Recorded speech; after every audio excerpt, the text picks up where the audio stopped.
Hi everyone, my name is Millie and I am the founder of Etti Studios. Today I'm super excited because this is the first ever pattern run through at Etti Studios and it's for the Mini and Maxi Tote.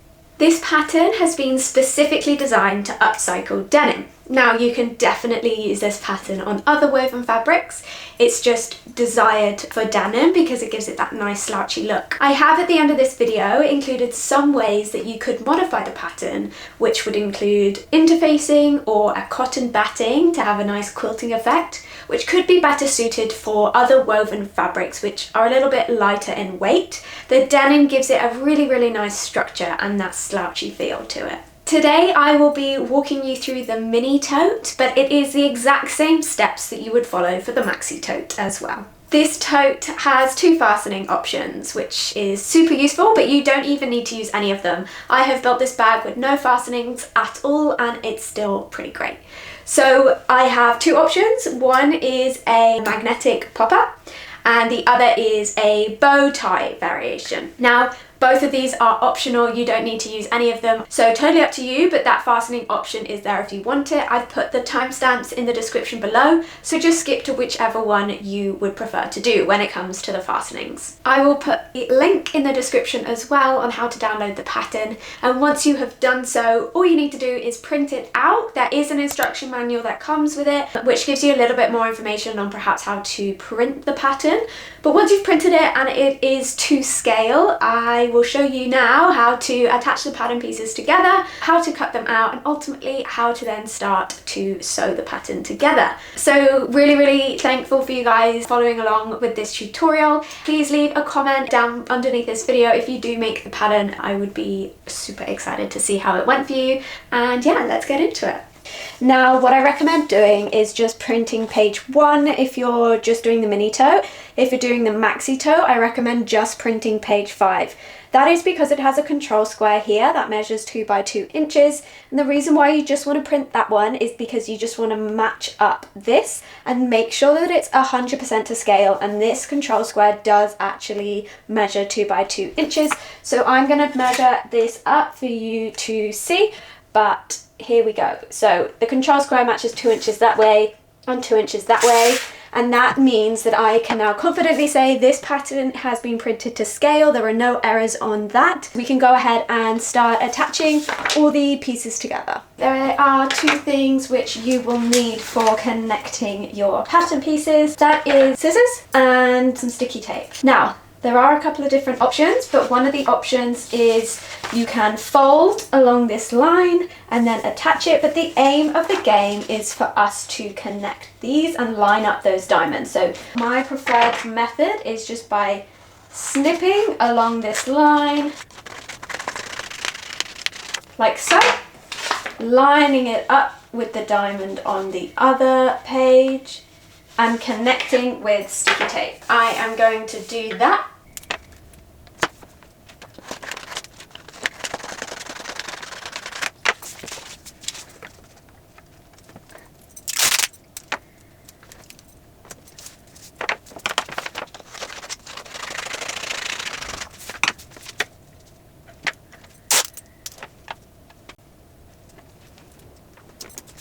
Okay, once you have connected all the pattern pieces together, it will look something like this.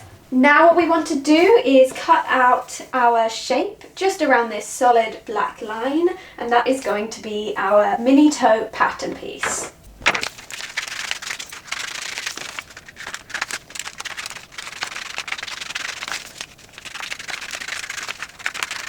Here you go, your mini tote pattern piece has all been cut out and we are ready to start cutting. So we want to cut 2 outer fabrics and we want to cut it on the fold. So with jeans it's super great because they have these little seams. Most have a French seam on one side and then just a regular seam on the other side. This particular jean width is pretty much spot on to the width of this pattern piece. Now, because of that, I have gone ahead and cut one side of this, which as you can see is separate, and I'm just going to align that and then pin this down as so, just so it doesn't go anywhere when I'm cutting sort of the other side. But if you were using a larger jean leg for example, these ones, these are donated as well. This is an example of where you wouldn't actually have to cut one side because it's wider than the pattern piece itself. So what I would suggest to do is just line up whichever seam you want the fold to be on, just like so. Place it on there, and then you're leaving one side on the fold, and then you're just going to cut along here like that. So as mentioned on this particular jean, this is pretty much the width of the pattern piece.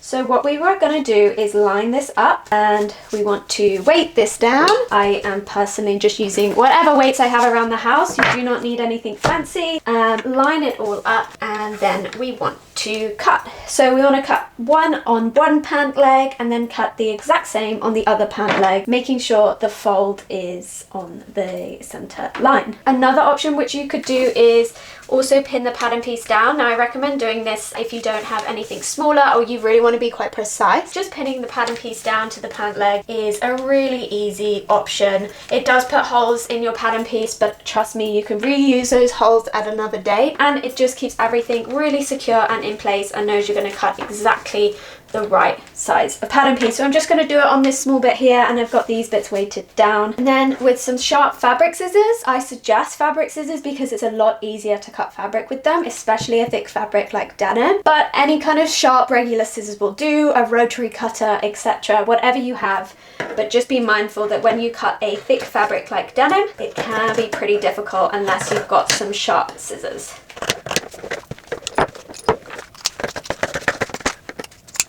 Okay, so there we have it. We have the first piece cut out, and we're going to repeat that on the other pant leg.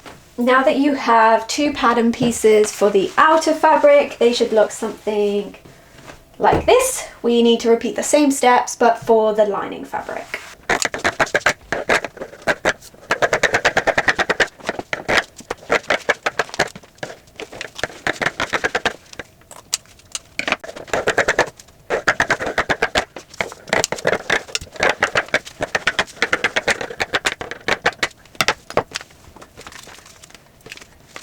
Now you should have two lining fabrics cut out and then two of your outer fabrics cut out.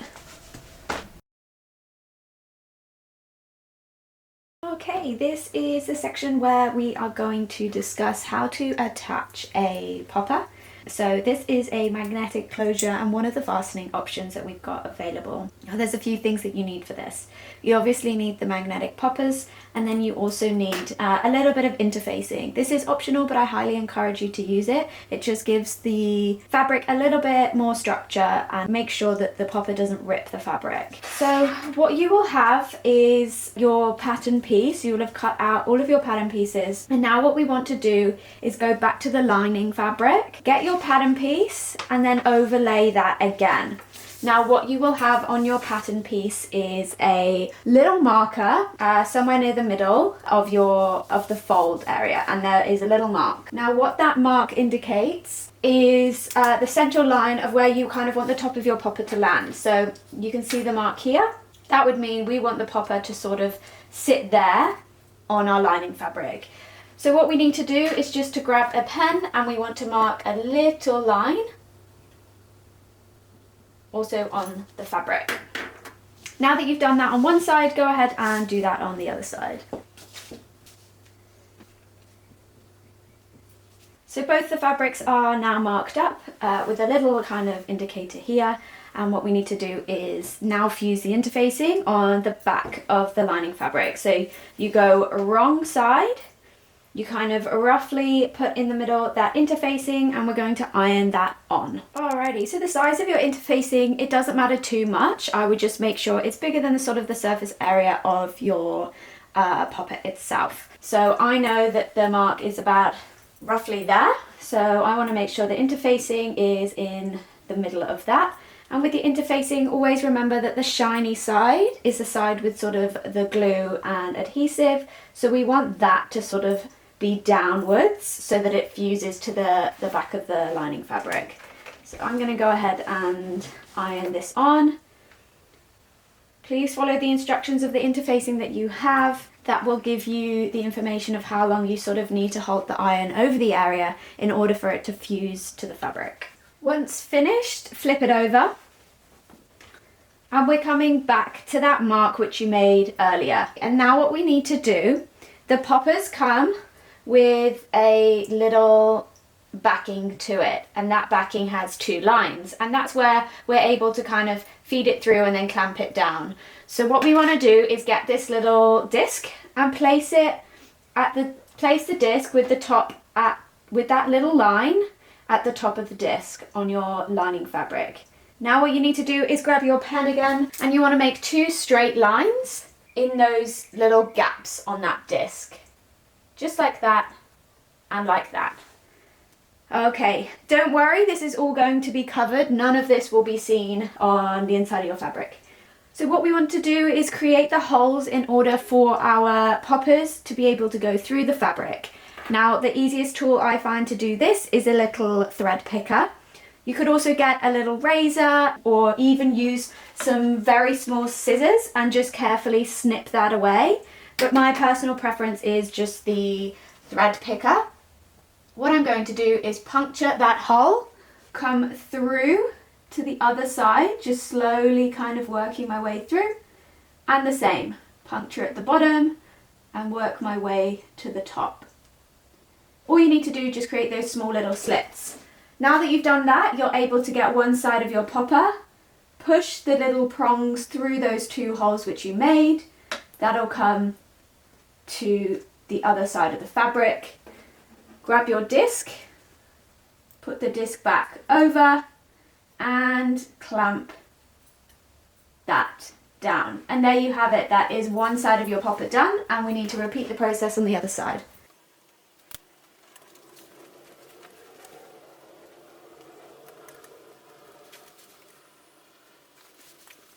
Okay, there you have it. This is how to attach your popper.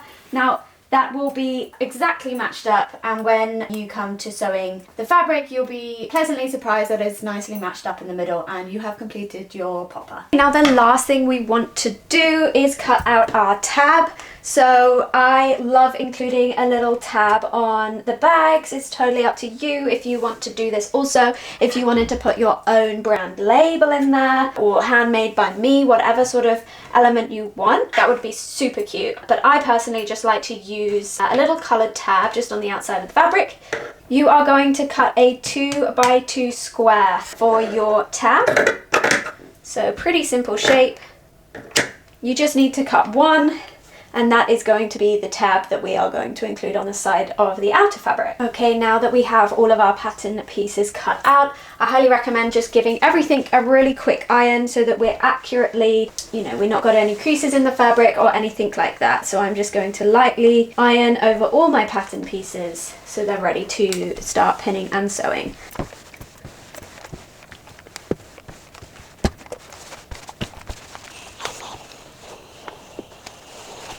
Okay, now when we are going to iron our tab, this is a good opportunity to just iron it as to how we want it. So what you're going to do is to fold each side in and get that to meet in the middle, and press this like this.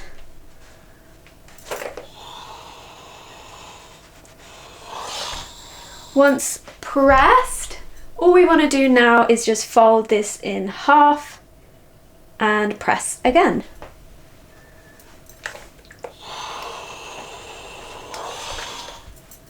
Okay, now that you have folded that in half and half again, you now have your tab ready to attach to your bag. Okay, now that you have your outer pieces ready to go, what we need to do is just square out the corners. Now this is what's going to give us that nice shape at the bottom of the bag. So we need to make a 1.5 by 1.5 box. If you don't have a square inch kind of ruler thing, which I have also marked it on the pattern piece here, so feel free to just cut this square out and that will be your boxy corner if you don't have a little square item like this. If you do, I am going to just match it up. So with my 1 corner here, I am going to mark 1.5 inch by 1.5. I am going to make a little square here, few little marks, and the same on the other side. 1.5 by 1.5, mark that up, and we are going to just box out these corners. The same for our second side. Okay, and now repeat that for the lining fabric. Now that we have our pattern pieces cut out, we want to get the outer fabric first, and we want to line right sides together. And what we are going to do is pin across the whole of this bottom line to start with. Match that all up. Pin along here. And pin along here. Then we are going to match up our long sides, and we are going to pin all along the outer sides as well.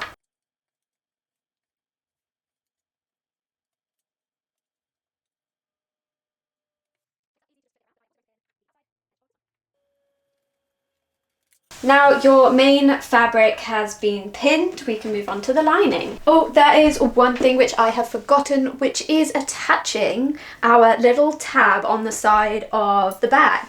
So what we want to do is grab our tab, what we had pressed earlier, and a little pin.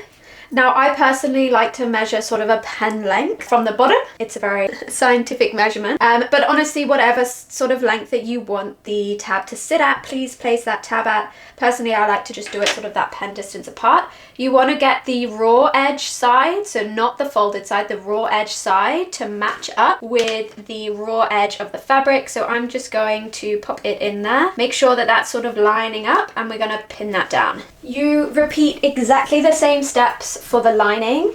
However, on the bottom, we do not want to pin the whole way, because we want to mark when we sew a little gap that we can then fold the fabric inside out. So what I'm going to do is line up these bottom pieces just like I did on the outer fabric.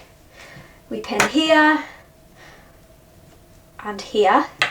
But to make life easy, I am going to double pin here, just to remind myself that I need to stop sewing, as this is going to be the area which we leave a gap for. So I'm also going to pin around about here, leave a reasonable size gap. I would say maybe at least 3 inches. That should be enough. Maybe for the maxi tote you could leave a little bit bigger of a gap, because it's a bit more fabric you have to turn inside out. But ultimately you must leave a gap at the bottom of the lining fabric. So I'm pinning like this at the bottom. Then I'm going to pin exactly the same as I did on the outer fabric on the 2 outside pieces.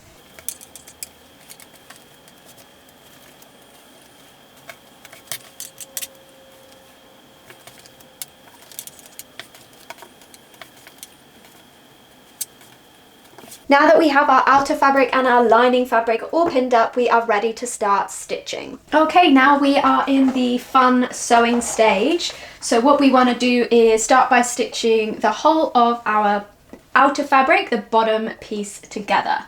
So we're using a 1 centimeter seam allowance or a 10 millimeter seam allowance on your sewing machine, and we want to start stitching, always using a back stitch at the start and sewing a straight line the whole way down.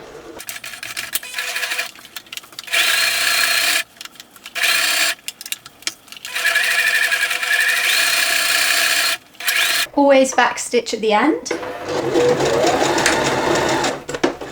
And then you want to cut the end of your fabric.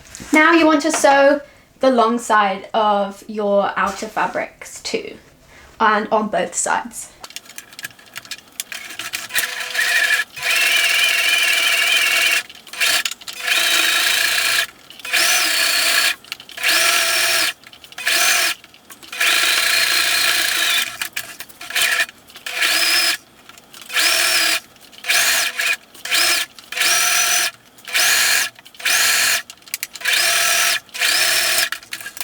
Okay, once complete on your outer fabric, you want to repeat the exact same process, but for your lining fabric. The only difference is making sure we are leaving the gap on the bottom side of the lining fabric. So what I want to do here is, as normal, start to stitch. Always create my sort of manual back stitch at the start, especially on this thinner fabric. Really important to make sure it doesn't sort of catch in the machine. Pulling that pin out. I want to stitch all the way to the pin, stop, then we want to lift the needle and pull it across, start stitching again here with a little back stitch and then continue stitching, but I will do it for you now. So we have already back stitched at the start. So we have now reached the pins. We want to do another back stitch. Lift the needle, and then you want to lift the footer and pull it all the way to the next set. So you're still technically attached, it just saves you cutting, restitching, etc. So we want to create another couple forward stitches and another few back stitches. That way we know we've sort of locked it into place, and then we want to finish this side. Okay, so what you can do now is just snip that little bit of fabric away.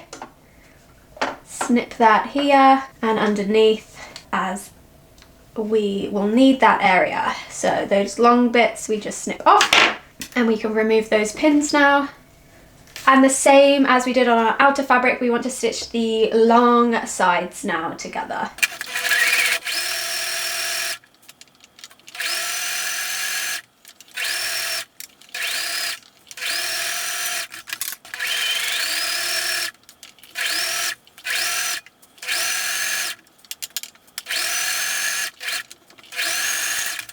Now got the iron back out, and what we want to do now is press open all of our seams which we have. So pretty easy to see on this one here. What we want to do is press open all of our seams like so. Using the iron, just carefully going along, pressing out those seams. This just makes it really, really easy when we come to sewing the pieces together. It lies nice and flat. And repeating that process on every seam, including the linings.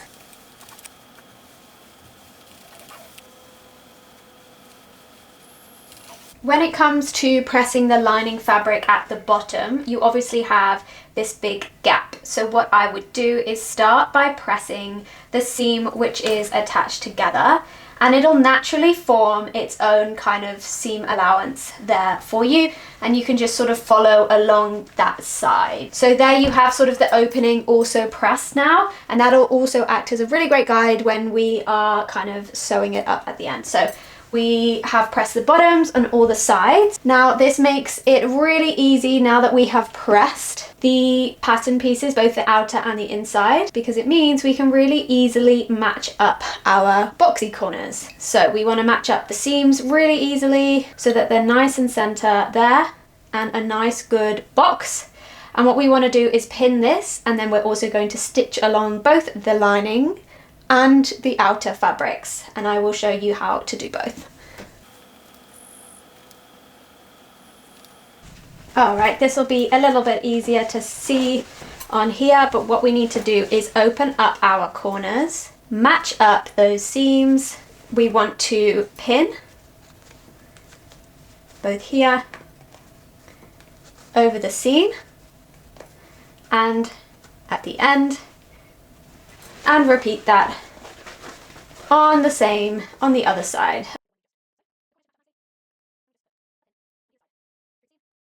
And now all that we are going to do is just stitch a 1 centimeter seam allowance like we did before over all 4 corners. So 2 outer and 2 lining. Using that 1 centimeter seam allowance and measuring up sort of on your sewing machine, you want to start your stitch, always back stitch. And then just be careful of your pins. Ideally you don't want to be sewing over your pins, as that could break your needle. And just be really, really careful that this is nice and flat and open. So when you're sewing it, you don't want to sort of catch it and for it to just sew like this. You want it to be sewn open. So just take your time, making sure that the underneath is also pulling through correctly.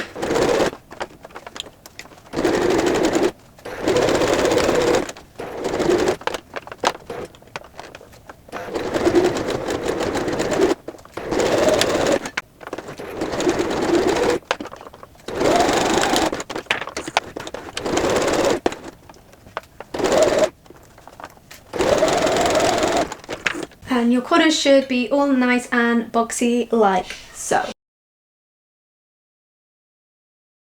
now we are going to cut out the ties, and that's going to be a 2 by 16 inch measurement. This gingham is super useful because it's got this grid on it, but you could also use the pattern piece which was on your download as well. I'm just going to go ahead and cut this 2 by 16 piece. I'm using the lining fabric because it's a little bit thinner, and when we're going to be sewing this onto the denim, the thinner the fabric the better, because it's going to be a bit easier, especially if you've got a very kind of entry-level sewing machine. If you're going to use denim ties, I would just suggest going really slow over that stitching area because it will be tough on your sewing machine. Alright, back to the ironing board now. We have our 2 ties. Now what we want to do is just the same as we did with the tab, is we want to fold it in half and then in half again, and we will be stitching along one side. As you can see, folding in half and in half on the other side. And one more time in half again.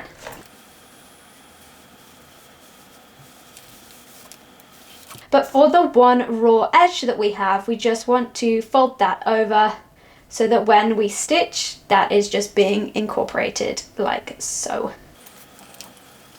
The other side will be caught inside of the seam, so I'm just going to do the one side there. I might put a couple of pins in just to keep that nice and together. And this is the end that will go in the seam when we attach it to the bags. And I'm just going to do the same on this one. Alright, so now that we have pinned and got our strap ready to go, we just want to sew as close to sort of the edge as possible to create the strap. So I suggest, because it'll be quite a thin bit of fabric, you just manually start the stitches off with the sewing machine. So a couple stitches forward and a few stitches back.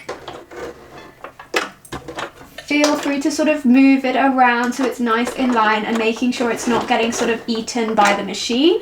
You can always just sort of force that forward. If the teeth of the sewing machine is not pulling the fabric back, you can just manually sort of lift the footer, move it along, and it will eventually start to match up. Now just sew as close to sort of the line as you like, the closer the better.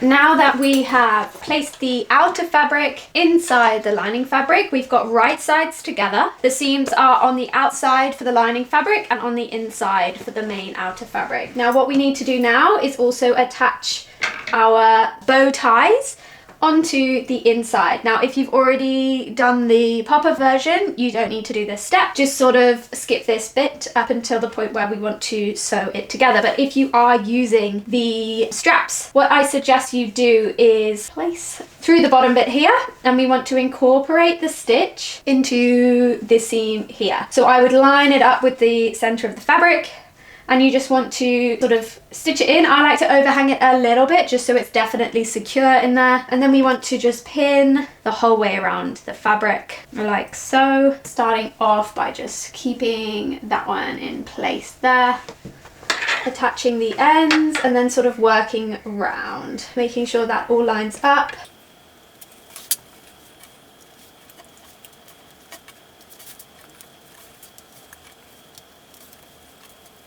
Like so. We need to repeat the same process on the other side.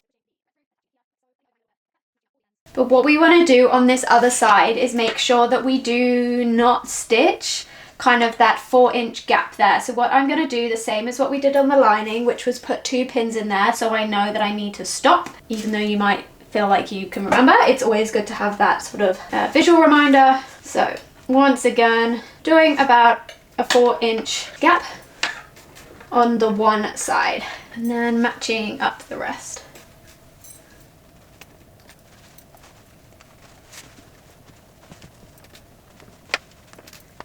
Okay, so now we need to stitch on one side all the way down like this, And on the other side, we will only stitch this area and leave this bit. Working with that same 1 center seam allowance, we are now just going to stitch the whole way round on one side.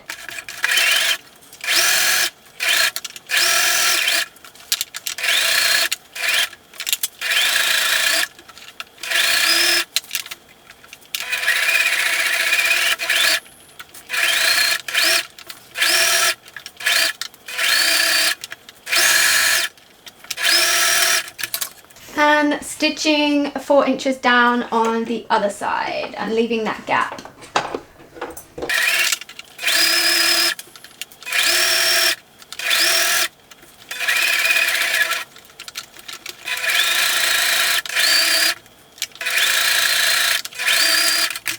Okay, now we need to turn the bag inside out, and to do that we are going to use the opening which is at the bottom of the bag.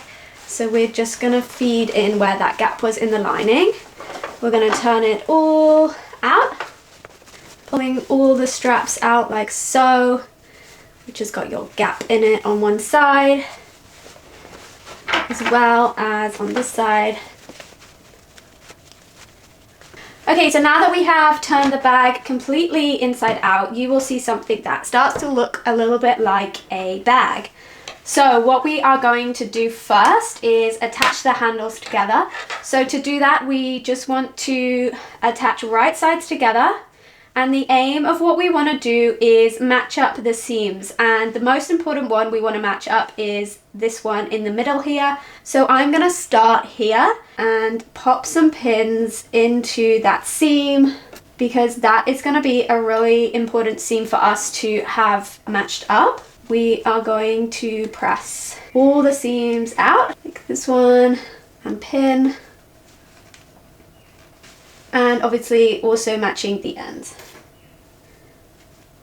Okay, next one, making sure the seams are always nice and flat.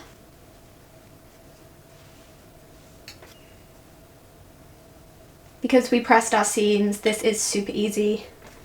And that last one there. Okay, now what we want to do is just sew across this seam here.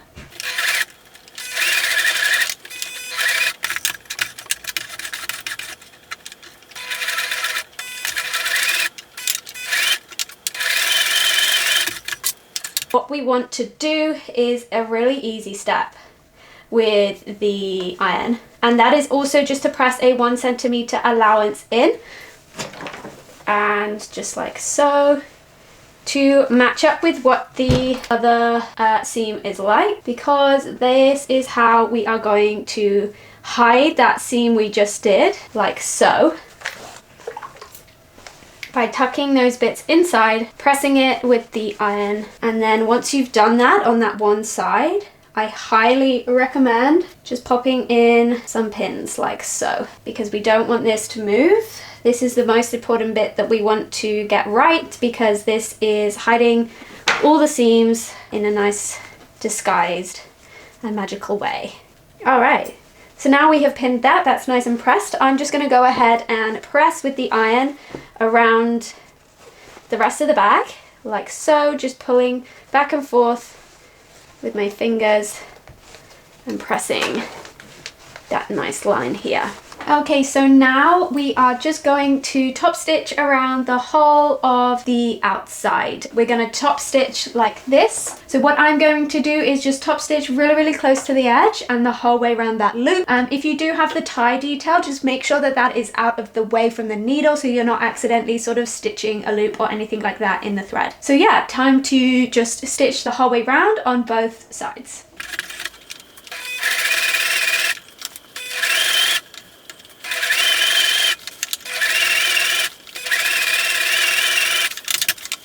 Now that you have finished your top stitch, we are nearly done. The last thing we want to do is just to pull the lining out, and then we just want to top stitch just like we did before over the hole that was in the lining. So what I am going to do is just pull this out the same as we did before, is just fold those kind of raw edges inside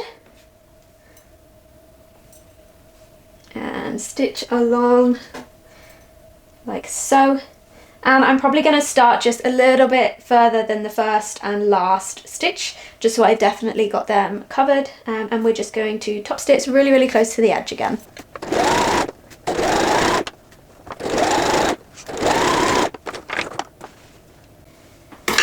Alright, that just finishes that off nicely. And you can then turn that inside out and you're done! You are done. You should be so, so proud of what you have achieved. You have a beautiful mini or maxi slouchy tote with a beautiful tag detail on the side, as well as a fastening or no fastening, whichever you decided to do. It is completely and uniquely yours, and you should be so proud that you have created this. I would love it if you did create this pattern piece to leave a review on the pattern which you purchased, and also please, please, please follow us and tag us on Instagram. We are etti.studios on TikTok and on Instagram and on YouTube, so I would love to see you sort of around on socials, and please, please, please show me what creations you have made. You can make all different ones. You can make crazy pattern linings like this one. You can make really kind of simple, beautiful quilting ones, or ones with interfacing, which would give it a little bit more structure if you're not using denim. But this is a wonderful piece of yours. Like, you have created this. I think you should be so proud. So yeah, thank you so much for tuning in, and I will see you when we make our next pattern.